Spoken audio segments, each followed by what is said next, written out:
গত 19শে ফেব্রুয়ারি 2014 সালের উপজেলা পরিষদ নির্বাচনে আমার স্বামীকে মিঠাপুকুরের আপামর জনতা ভোট দিয়ে বিপুল ভোটে বিজয়ী করেছে। কিন্তু নির্বাচিত হওয়ার প্রায় 1 বছর হলেও আজ অবধি পর্যন্ত তাকে উপজেলার মানুষের কোনো প্রকার সেবা করতে দেওয়া তো দূরের কথা, বরং পাল্টা উপজেলার কাজ করতে গিয়ে তাকে বিনা ওয়ারেন্টে জেলে যেতে হয়েছে 4 বার।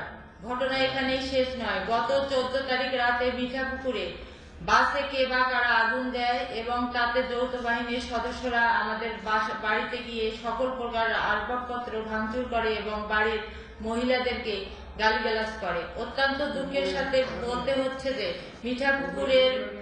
রংপুরের মিঠাপুকুরের উপজেলা নির্বাচনের ভাইস চেয়ারম্যান গণমানুষের প্রিয় নেতা জনাব আব্দুল বাসেত মারজান উপজেলা পরিষদের কাজে ঢাকায় গিয়ে কাজ শেষে শনিবার রাতে মোহাম্মদপুরের তাজমহল রোডে নিকটবর্তী আত্মীয়ের বাসায় অবস্থান করলে রোববার ভোর 5:30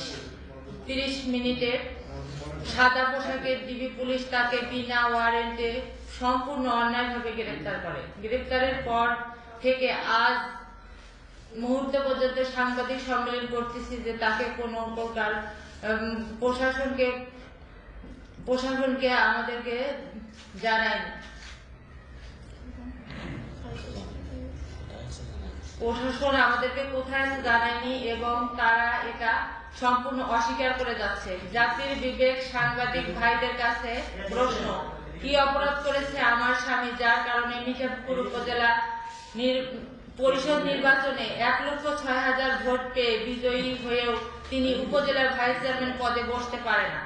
কি অপরাধ করেছে আমার স্বামী যার কারণে মিঠাপুকুরের আপামর জনতার ভালোবাসা পাওয়ার পরও জেলে যেতে হয়েছে 4 বার এবং তার বাড়ির প্রায় লক্ষাধিক টাকার আসবাবপত্র ভাঙচুর করা হয়েছে? কি অপরাধ করেছে নির্বাচিত ভাইস চেয়ারম্যান যার কারণে তার 13 বছরের সাবিহা এবং 9 বছরের হাসিনা পিতার স্নেহ থেকে অনেক দূরে? এমতো অবস্থায় তার জীবনের নিরাপত্তা নিয়ে আমি উদ্বিগ্ন এবং বিস্মিত। আমি তার স্ত্রী হয়ে আইন শৃঙ্খলা বাহিনীর হাতে গ্রেফতার হয়ে তার কোনো সংবাদ না পেয়ে আমি আজ পাগল প্রায়।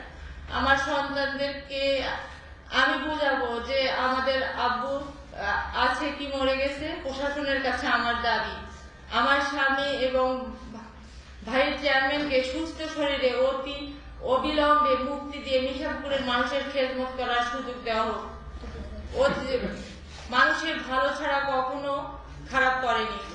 আমার এই বিবাহিত জীবনের 16 বছরে আমার এই 2 বাচ্চা খুব অসহায় এখন।